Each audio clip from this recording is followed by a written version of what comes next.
Aujourd'hui, c'est probable que tu sois un gars qui a envie d'avancer, qui a envie d'évoluer dans la vie, qui a envie de devenir meilleur, qui veut une meilleure vie tout simplement à tout point. Mais il est aussi probable que tu sois ce genre de mec qui est accro aux vidéos de développement personnel. Je te dis ça parce que je le vois, et je l'ai vu dans ma propre vie, et je pense que je suis pas le seul cas, et de ce que j'ai entendu, beaucoup de personnes tombent un peu dans ce piège de la surconsommation. Parce que tu as envie de t'améliorer, parce que tu as envie de devenir meilleur, tu vois des gens qui t'inspirent sur Internet, tu vois des vidéos qui te donnent envie de réussir, qui te poussent, qui te motivent, et qui te font passer à l'action. Ok? Mais le piège, c'est qu'une fois que tu as commencé à regarder ces vidéos, évidemment l'algorithme est bien fait, il va commencer à t'en proposer plein d'autres. Avec des miniatures où tu te dis, mais waouh, celle-là, il faut que je la regarde, c'est un truc de fou. Celle-là aussi, il faut que je la regarde. Celle-là aussi, etc. Mais t'as pas le temps. Donc tu mets à regarder plus tard. Et au final, ta bibliothèque sur YouTube de à regarder plus tard, elle est pleine à craquer. Avec des vidéos que tu regarderas probablement jamais.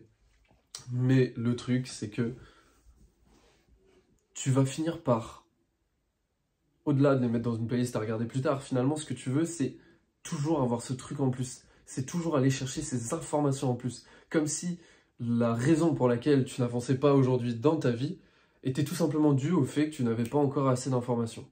Ce qui est une putain d'illusion. Ce qui est complètement faux. Ok? Mais c'est ce que tu crois. On appelle ça le syndrome FOMO, Fear of Missing Out. Ok? C'est, il me manque une information. J'ai peur de passer à côté d'une information terriblement essentielle qui changerait tout à ma vie dans cette vidéo que je vois passer sur mon feed YouTube. Ok? Et ça, c'est dangereux. Dangereux dans le sens où ça peut complètement te paralyser. Parce que tu vas commencer à... Non seulement tu ne vas pas avancer parce que tu vas passer tout ton temps à regarder des vidéos, ok? Mais secondement, tu vas aussi t'embrouiller l'esprit.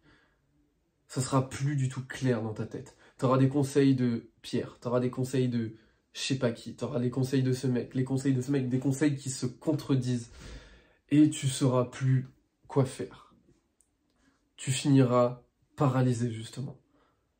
Tu n'auras même plus envie d'agir, en fait. Tellement tu auras d'informations de partout que ça te paraîtra comme une montagne d'avoir ne serait-ce qu'un petit peu de résultats.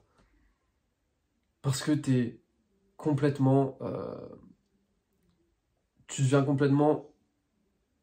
brouiller tout ton cerveau, je sais même pas comment dire, bref, tu es en train de t'embrouiller l'esprit à regarder toutes ces vidéos et à consommer du contenu, parce que quand tu fais ça, tu es juste passif.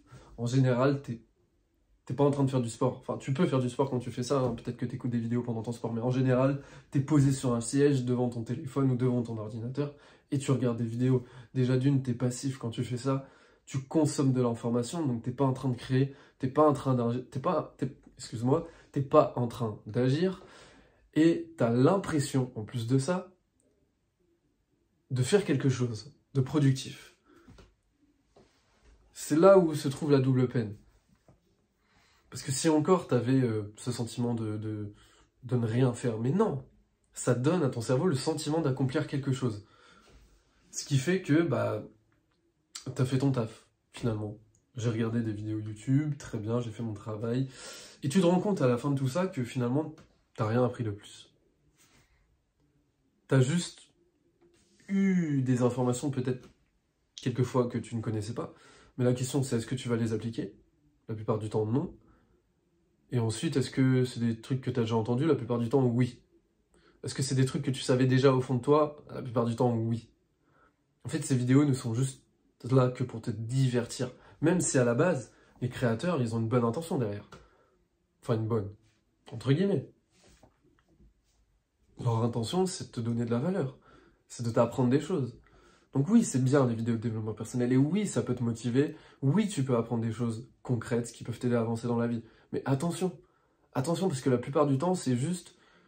Chaque vidéo n'est qu'une copie d'une autre vidéo, ou de ce que je te dis là, c'est des choses que moi j'ai vues dans ma vie, des pensées qui me viennent, tu vois, et je t'en parle en vidéo, mais peut-être qu'il y a pas longtemps j'ai regardé une vidéo sur le sujet, tu vois, je m'en rappelle même plus. Mais toutes les informations finissent par se recroiser, par se répéter, Il n'y a pas cette information et ce truc miracle que tu vas découvrir dans une vidéo. C'est ce qu'on a tendance à croire. Et je suis le premier à parfois faire ce truc de toujours mettre cette vidéo à regarder plus tard parce je me dis, mais il y a forcément une information dans cette vidéo qui va me débloquer, qui va me débloquer de la situation dans laquelle je suis actuellement. Il y a forcément quelque chose que je vais apprendre dans cette vidéo, parce que la miniature est cool, parce que le mec a l'air en place, etc. Alors que pas du tout. Ça, il faut le comprendre, et il faut tout de suite arrêter de regarder ces vidéos, parce que ça t'empêche de trouver les réponses en toi, de réfléchir par toi-même. Il y a beaucoup comme des formations, etc. Ok, tu peux gagner du temps, pareil avec un coaching.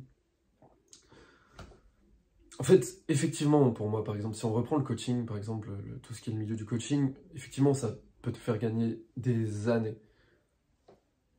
Mais j'ai remarqué aussi que la plupart du temps, juste les réponses qu'on te donne, tu les connais déjà.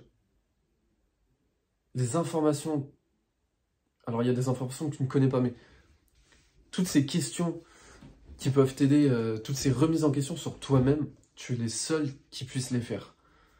Des fois, tu as tendance à vouloir regarder 10 000 vidéos, prendre 10 000 formations, vouloir prendre un coach, etc. Alors que tu aurais juste à te poser, ouvrir un carnet, te poser des questions, te poser 1 heure, écrire. Ça vaudrait bien plus qu'un coaching. Là où le coaching est intéressant, c'est que le gars, t'as pas le choix de le faire. Il va te guider. Mais tu peux le faire tout seul aussi. Mais tu le fais pas, parce que t'as la flemme. Parce que c'est trop dur de toi-même de prendre un carnet et d'écrire. Mais tu vois, c'est ça la différence, c'est que d'un côté, tu penses avancer en consommant des vidéos, alors que tu avancerais 10 fois plus en créant quelque chose. Plutôt que de regarder une vidéo, prends ton carnet, écris sur un sujet, écris quelque chose. C'est un petit peu du journaling, tu vois, c'est écris tes pensées. Faut que ça sorte en fait. Parce que là, tu es en train d'absorber du contenu. Essaye de faire sortir des choses de ta tête, etc. Tu vas voir que ça va être beaucoup plus clair. Tu vas sortir du flou. Et à ce moment-là, tu vas commencer à pouvoir avancer. Tant que tu regardes 10 000 vidéos, ça sera très dur d'avancer. Certes, tu auras des informations, tu auras de l'inspiration à droite et à gauche, mais ça va te... Je sais pas comment l'expliquer, mais je pense que fais le test. Enfin, je vais pas t'encourager à regarder 10 vidéos d'affilée, mais fais le test. Tu verras que quand tu regardes 30 vidéos comme ça, et que tu enchaînes les informations, que tu absorbes les informations, c'est trop, c'est trop, ça sature, c'est chiant, t'es bloqué après ça. Que si tu prends le temps, que tu te coupes du monde extérieur, que tu coupes toutes ces infos qui viennent de partout, en vrai tu le sais toi à l'intérieur. Si tu prends ce temps de te poser, de méditer, de couper toutes les sources de bruit extérieur, que tu te recentres en toi-même, t'auras les réponses qu'il te faut. T'auras la clarté.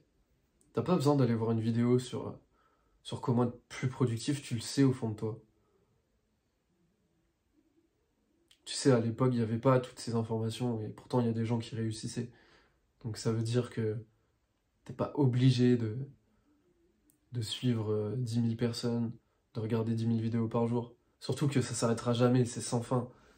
Il y a de l'argent derrière, c'est un business. Si je te sors une vidéo aujourd'hui, je t'en sortirai une autre demain, et ainsi de suite. Et ça s'arrêtera jamais, donc si t'arrêtes pas à un moment de te couper de tous ces bruits, tu vois, t'auras du mal à avancer, tu vois. Et je dis pas qu'il faut pas s'entourer, qu'il faut pas écouter les conseils, etc. C'est super important. Mais il y a des fois où il faut juste limiter les choses. Écoute une personne. Écoute-toi d'abord et ensuite filtre. Tu peux pas écouter tout le monde, prendre les conseils de tout le monde. Après tu te retrouves avec des to-do list, des trucs de tarés à faire que t'arriveras jamais. C'est pas ça la life, ok? Donc voilà.